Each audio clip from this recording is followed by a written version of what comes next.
Okay, chemistry, then we have physics, then we have biology here, then we have something else here, and then we have computer science also here. Gosh, how much panic this is. Let me close this up and let me throw this notebook away. Friends, this see here, this is known as, friends, the concept of normalization.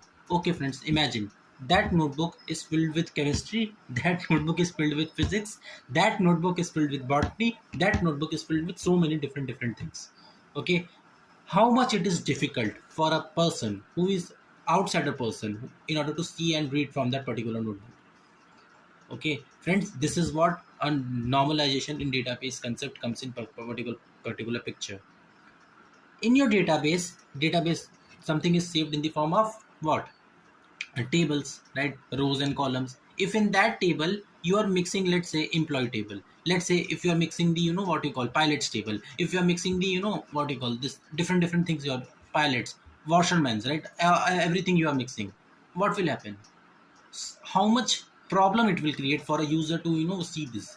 Whereas if you are separating the pilots table separately, whereas if you are separating the what, salesman table separately, whereas if you're separating the what you call employee table separately, and what have you, and what so far you have.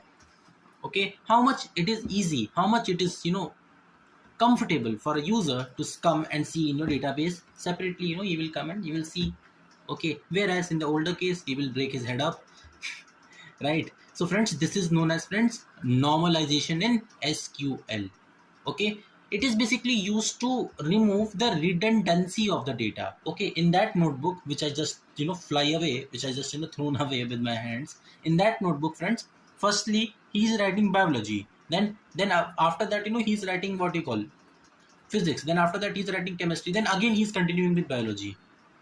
Okay, how much it is difficult for me to read from that particular notebook. Okay, this is what a normalization concepts comes in particular SQL. Okay, it is basically used to remove the redundancy of the data. Okay, you got it. Bye friends.